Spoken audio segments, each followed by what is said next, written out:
Hey everybody, Jeremy here. So today I'm going to be taking a look at the McFarlane Toys DC Multiverse Cyborg figure. So I got this from Amazon.com. I pre-ordered it and it was supposed to be delivered at the end of September, but it ended up coming near the middle of October. You can also find this at a variety of online retailers. However, most of them say that they're going to get their shipments towards the end of October.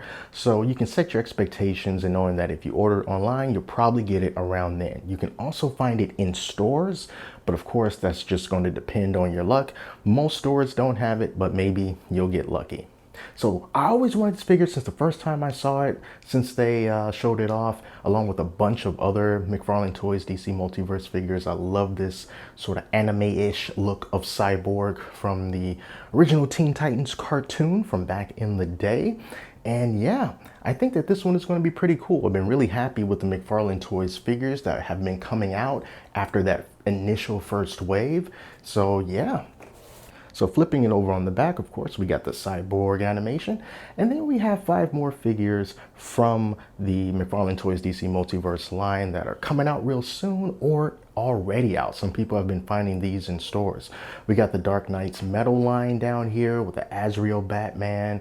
We have the Grim Knight. We have Batman from Earth 44.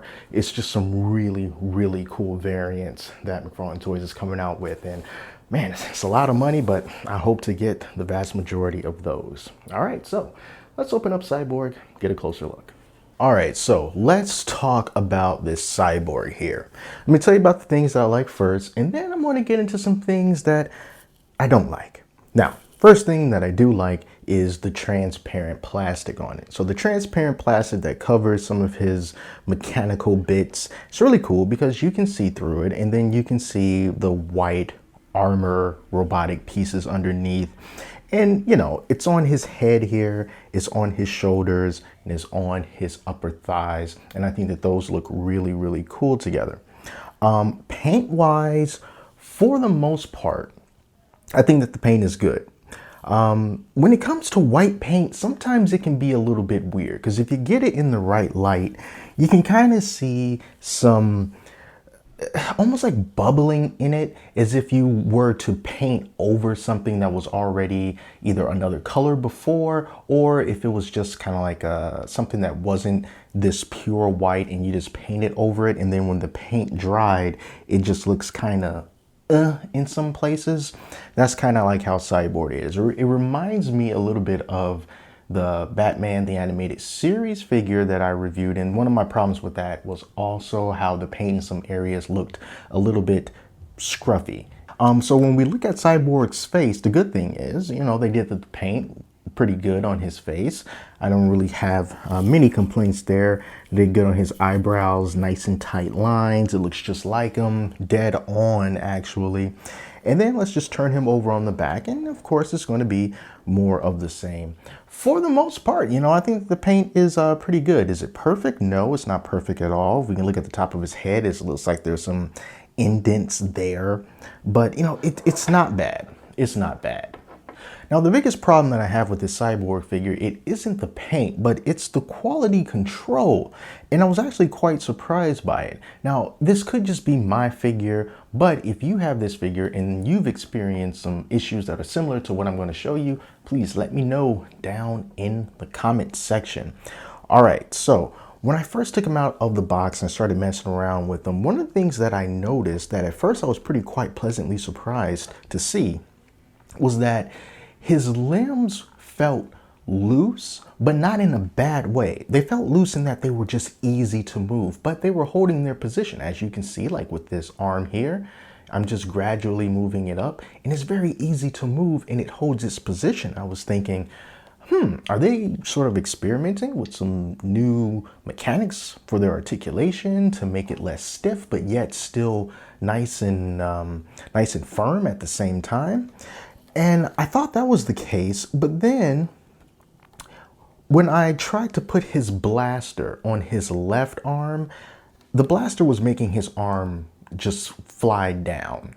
So this is an accessory part. He comes with 2 fisted hands, and here's the other fisted hand right here. But when I had this in his left arm, it was too much weight. It was causing his arm to just go down like that. because maybe it's just a little bit too loose. Moving it over to his right arm, it's not a problem at all. As you can see, I can have it go all the way out there. But here's the weird thing. There's no elbow articulation. Hang on there for a second. I made a mistake. So Cyborg does have elbow articulation. I just didn't notice it because it was so darn tight. But once you do move the elbow articulation, it doesn't have a good range of motion. It's pretty short, so he does have it, but it doesn't do much. Anyway, back to the video. So the other thing about this Cyborg figure is when I was messing around with the legs, you might have seen how I kept having to bring him back to center because his legs are pretty loose. And then also, let's see if it happens in this review. It may not, but his right leg, it detaches. It looks like I'm just trying to take it off right now. Well, there it goes. So this leg just kind of comes off like this. And it was pretty easy to do on accident when it first happened. It can sock it back in easily enough, and it, and it feels like, all right, we got it back, but it's still there. And that's not cool. I mean, if we're not going to do that, if his leg isn't going to come off, as we can see, like here, I can't get this right leg to stay up. It just kind of falls back down. This leg, it is more stiff, but at the same time, it comes right off. It tends to come off if I try to rotate it. Let's just kind of bring that back down. Oh, and see, now I'm having a hard time putting it back on. And I don't really want to mess with it much more because of that. So trying to rotate the leg, this leg will cause it to come off just like that. But despite that, once I can get his leg back on, which might prove to be an issue, he does come with this base, just like all the other McFarlane Toys figures come with. So, maybe that'll help to stabilize him in case his leg starts to go for itself. But as you can see in this position, he's standing just fine. But yeah, that's really quite surprising to me and disappointing to see that there's literally a part coming off. And I was looking at another review that had one of his arms coming off pretty easily too. So it makes me wonder if this is an issue that went out with this batch of figures. That's something that definitely needs to be addressed. And it's really surprising because McFarlane Toys was doing such a good job. So with this figure, I still like him. Paying $20 for him makes it easier to swallow the shortcomings with it. I still think they did a pretty good job with the paint and the likeness, and it's definitely a very unique look, this anime-like Cyborg from Teen Titans look, but the QC on this is definitely leaving a lot to be desired. And now that, I'm going over this, I don't know if it was intentional to make these limbs as loose as they are. But like I said, if you happen to get a pretty good one, it can be loose, but yet it can still hold its position pretty good. But I do like how you can move his torso and his head, and you can kind of get him in some pretty, I wouldn't say freaky poses, but some pretty wide poses, wide dynamic poses. And that's what I like best about this figure.